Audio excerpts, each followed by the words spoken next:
All right, guys, a lot to talk about, but I'm not going to tease you with clickbait. I'm going to get right into it. 3 things that you need to get in advance of the elections. I think you should have it on hand, period. But I realize a lot of people last minute are preparing for this kind of worst case scenario. Like, to be completely honest with you, I don't think it's going to be bad in an instance. I don't think it's going to be bad overnight. I think it's going to be bad over time and potentially really bad over time, which these things that I'm going to line out for you guys will help in the short term, but obviously the long term. So let's go over it. Okay, so first thing, you need a Starlink. This is the RV version of it. It's tethered into my house, and the Starlink is critical. And I know what you're probably saying, well, I have a cell phone. I have a generator. And so I don't need Starlink. I don't work for Starlink. I am personally a fan of Elon Musk. I don't own a Tesla, never will. But the reason a Starlink is important, especially given all the things that we're dealing with now, is a Starlink, based on it being tethered to satellites, is likely to be one of the few things that actually still works when the cell phone tower goes down. You see how it works? This isn't a cell phone tower, but imagine this is a cell phone tower. And that little part right here is the actual cell phone antenna. This is tethered to power. When power goes out, the antenna doesn't get power. It doesn't redisseminate or distribute the signal, and then you have no cell phone tower. You have no signal to your phone and your SOL. So unlike a tower, the antenna, this is my second Starlink, which is the home version. This, I probably shouldn't be standing this close with these right here, and I don't mean my feet. This is shooting a signal to transmit and receive to the satellites. Now, that's super important because this will receive and transmit all communication data specifically, no matter what, even if the entire infrastructure is affected. Now, it's wired, and this is disseminating the Wi-Fi connection through my house, through the window, plugged into the wall. 110, power. Now, you're probably asking yourself, what if I don't have power? Because if I don't have power to the cell phone tower, then how the hell, Mike, am I getting power to my Starlink? Well, that's a good question. Simply put, you should have power in the form of a generator. A Generac ran off of gasoline, diesel, or clean fuel, propane, or natural gas. But if you don't have that, because I know a lot of you don't, then let me clue you into something that you might not realize. I mean, I'm not insulting anybody's intelligence, because there's actually a lot of people who don't realize this. This is the greatest generator you have because it runs off of diesel. Depending on what year, model, make you have, it could run off of gasoline, just like these old vehicles, these EMP proof 22RE and that one, inline 6 and that one. This allows you to invert power that's necessary to power 110. Now, you're familiar with obviously 12 volt, that's your cigarette lighter adapter, but most vehicles now have these adapters to adapt 110, and this one specifically does 400 watts max. Just for some context, your average usage on a Starlink is 100 to 150 watts max. Now, you're not going to power a microwave. A microwave uses about 600 to 1,000 watts, and you don't need a microwave, right? You got a gas grill for that. So using this to power your Starlink could be something you use whether you're camping, because obviously this tied into your lifestyle is awesome, not just to sit in a box in your shipping container, but you could utilize it in the worst case scenario as well. I'll talk more about this camper later on, but this is a 4-wheel camper. It's used. It's what I decided to opt into for my family with this Bowen custom setup, and this is the ultimate bug out rig. Now, you don't have to have a $75,000 F-350 STX. It's just a good pickup truck to utilize. You could utilize anything really to power it, whether that's your diesel generator or a Toyota 4Runner. Now, this Toyota 4Runner doesn't have that kind of setup But what you can do is use the 12-volt adapter that's right here, which is your cigarette lighter adapter, which already has a USB and micro USB port, and you could tie in an inverter. Now the question would be like, where do I get an inverter? Well, one of the best places to get an inverter is online, but you could also go to a truck stop or a gas station that's a truck stop, like Love's. Love's has, I'm not sure if Love's is where you're at, but the equivalent to that has a whole bunch of options for inverting power, and it gives you your max output for wattage. And so that's going to tell you your limitations. But generally speaking, the Starlink is designed for disasters like Hurricane Helene, or many of the people that were in harm's way, and emergency services were communicating on that using portable power, which is necessary in these type of events. So have portable power. I even have lithium ion in my setup for my four-wheel camper that could be used just in case. Okay, so I'm in the four-wheel camper and I have my lithium ion setup. Now I have it set up to where I could monitor the power via this display, and I'm already topped off. I use this camper all week with the kids with lights, Dometic fridge, and here I am set up on this LCD and it's rating 99%. This could also be used for power, like 110 for my Starlink, and it's topped off because I have solar power cells on top. Now, I'm not saying go buy lithium ion batteries to get this whole setup. I'm saying you could use your camper as potential power sources for utilizing that type of communication when shit hits the fan. So I hope I'm not beating a dead horse here, but you need communication. You need to be able to communicate. If you're on an iPhone, for example, you could use iMessage as long as you're tethered to a Starlink. If you're on an Android, you could use one of lots of apps to be able to utilize to communicate. If the cell phone infrastructure goes down, CDMA, GSM, as networks will be disrupted and you won't be able to communicate. But if you have the internet or access to Starlink, then it allows you to communicate as long as the app is up. So I assume, for example, when Verizon was down, I was able to communicate through iMessage to people who I can communicate with that were also tethered to the internet. So bottom line, just listen and hear me out. I just bought the Starlink Mini, which is a portable man-packable version. Get all of them if you can afford them. If you can't, break out a budget and get one. It's good for backup if power goes out during the emergencies, but it's also awesome if you're into like living this kind of lifestyle. I have the RV version, and there's a whole bunch of cool companies that are designing ways to mount it up top. And the RV version allows you with, I believe, a hack to use it mobile. Like they won't allow you to use the RV version if you're driving, for example, but with a hack, they allow you to use it that way. Your home version, you only could use it based on the geolocation of your physical address. So get the RV version if you're going to opt into anything that allows you to be mobile. Also, if you guys have experience with the Mini, I ordered it, it's on its way.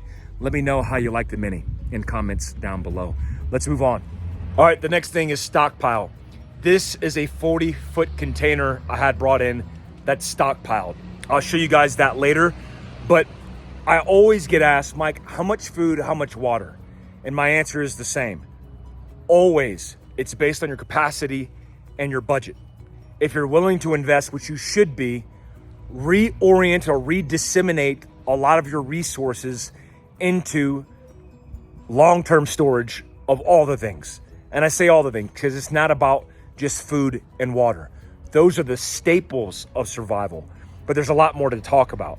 And so if you have, for example, a whole bunch of crap that you stockpiled over years, sell it, take that and redistribute it into something that matters, like beans and bullets. But let's talk about something I want you to add to your kit today. All right, here's an example of the front stock. There's a front stock and a back stock. The front stock are things that your family likes to eat that you have access to. A lot of people in the prepping world think, hey, let me stockpile food that nobody eats, that has a 25-year shelf life, and that tastes like crap. That might make you feel good, and that might be even part of your preparedness plan, But a better plan is to have things that your kids or your family or yourself actually eat, and then have a front stock that you have access to. So we eat some top ramen, we eat some peanut butter and jelly. Well, then you take it from the front. And as you take it from the front, every once in a while, every couple of weeks, you reassess and you stock the rear. The back stock will be backstocked with all of the things in bulk. Now notice that most of the things here that you see are either in a can or a jar. Jar, can. Typically, you're going to see 2 years of shelf life from this and about 5 years of shelf life from this. No matter what, it's going to be consumed in that period of time. So it's a good idea to rotate through the front stock utilizing a back stock. Now, a back stock is based on your capacity. So if you have a closet, a 40-foot container, whatever you may have, that's going to be the bulk of your inventory. In the front stock, this is a cupboard, this is a pantry. These are the things that I normally eat. What you don't want to do is limit yourself in just having what's here, because if you just have what's here, this is typically only going to be about 30 days supply. You want a backstop of closet supplies, a room, a 40-foot container, whatever it may be that's climate controlled, semi-climate controlled, that allows you to have years worth of inventory. I know a lot of people get scared of that idea, but even if you did a front stock of things potentially that are going to expire over time, you still could have a back stock of the more resilient food that has a 10-year, 20-year, 30-year shelf life with rice, grains, etc. Okay? Now here's what I want to talk about, because not a lot of people stockpile this kind of stuff, but I want you to. We all know about this. This is what happens when people go crazy, go to the store and get it. But what's more important than this is having the ability with good hygiene to address all of the small stuff. Bacitracin, Band-Aids, alcohol, Clorox bleach, it's all important to stockpile, because these are the things that are going to maintain a clean, safe environment and keep you from getting sick or getting an infection. And so it's why I stockpile things, even like this, a contagion emergency kit from the wellness company. Now I'm working with these guys, in full disclosure. You guys could use Glover to save $30 on checkout, and I'll link it down below. But pharmaceutical things. Yeah, you do a video conference, you get all of the things you need for contagion, that you need for antibiotics, but this is more readily available than it's ever been, ever. And you shouldn't have to wait in line at a doctor's office to get things that you're going to put on the shelf. Just be aware these things do expire, and so you're going to have to replace these every couple years. That's everything from antibiotics. This is contagion, so everything to do with viruses. Make sure you're stockpiling this stuff as well, because it's super important. All right, y'all, last but certainly not least, as I'm hiding in my chicken coop away from the noise of the contractors, the airplanes, and the trucks passing by my house. I like the sound of chickens. Where you guys at? They're hiding from me. Last but not least is have a plan. And I know that sounds like very stereotypical to say, like, have a plan. Always have a plan. But let me get more specific. One, my Patreon, I'll link it down below. It's patreon.com/Mike Glover, because we'll talk about things that I can't add to this, which I wanted to talk about. Very specific to pew pew, that I'll talk about on that channel. But I also wanted to go into more details and in a robust communications and activation plan. You know, I've been thinking a lot about tribe, the concept of tribe, a good tribe. How do you start a good tribe? Well, number one, you do a friendly link up. Like, you have your neighbors come over, and that might be awkward for you, but you maybe put up a sign and say, hey, I'm having a community meet at my house. And you got a whole bunch of strangers, and you got to actually build rapport and relationships with. And that's always awkward for people, especially nowadays that we're more mistrusting of each other more than ever. But you want to trust and know, well, you don't have to trust, just know your neighbors. Know who they are. Especially this guy down the road, I figured out he's like 2 houses down that, you know, he wants to beat up my contractor because he cut him off in traffic. Very bizarre. Go see the last video for reference on that. Oh man, it's pretty out here. I'm not going to leave without you guys seeing this view before you guys before I check out of here. You guys said you wanted organic. I'm giving you to you organic. But what I mean is, you got to build a tribe and you got to build a plan. The first thing you do is do friendly link up, even with people that you're potentially not friendly with. Invite them over. I was shocked at how many people came over to my house for the yard sale, and they're like, you're probably asking, this is saran wrap because it's protecting it, not because I'm into some weird prepper type stuff. I am into weird prepper stuff. When you build rapport, build relationships, you start to develop who's who in the zoo. Like Bob, what do you do for a living? Well, I'm a tech guy. Okay. Well, what do you offer as an asset to the community, to the tribe? Well, I could do cybersecurity protocols with all you guys. Oh, I'm a ex-Army medic. I could provide first aid training. Oh, I'm a school teacher. If something happened, I could teach all the kids and most of the adults that need it. So you have to realize you could accumulate strangers to being that are neighbors, to being friends, to building relationships, to building assets, to building a form of or a process of communication when shit hits the fan. The last thing you want to be doing is from your rooftop while floods ripping houses off the foundation, like, hey, stranger, can you come and help and save me? You don't want to do that. What you want to do is go, hey, man, I realize that times could be completely insane here in the near future, which I think is going to happen. And I need to be able to lean on as a local resource geographically, the people to the left and right of me. And that's super important. So don't just have a plan, have a point of contact. And in that communications plan for your points of contact, have redundancy built in. A primary, an alternate, a contingency, an emergency. We call this PACE. And I used to beat it into my guys because we were all high-speed snipers. But I'm like, dude, if your high-speed communications devices that are satellite tethered go down, what's your backup? That Starlink shits the bed, what's your backup? We better have a plan. You better have an RF-based radio. You better have a dead drop location and time. You better have some type of formal plan that's disseminated to your neighbors and the people you love, because that's really in a crunch, whether it's a disaster, man-made or natural, or something that slow rolls, like violence across the country because half the country doesn't like who was elected. That is something that you can lean on. And those conversations aren't when it actually happens. It's like not November 6th. That's going to happen now. You need to have that conversation now. It's super important, more important than it's ever been in human history. We have app resources called the Fieldcraft Survival app. We have the content on fieldcraftsurvival.com. I'm started in this GF program, but I can't even say what the actual word means except on Patreon because I'll get suppressed and demonetized like my last video.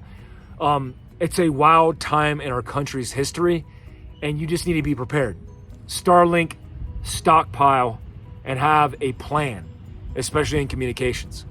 Have your tribe, people that you can lean and depend on, not your mom or dad that lives across the country, but people in your own backyard that you can lean on. Guys, I appreciate you. I'm off to the underground, to my Patreon account. Till next time, peace out.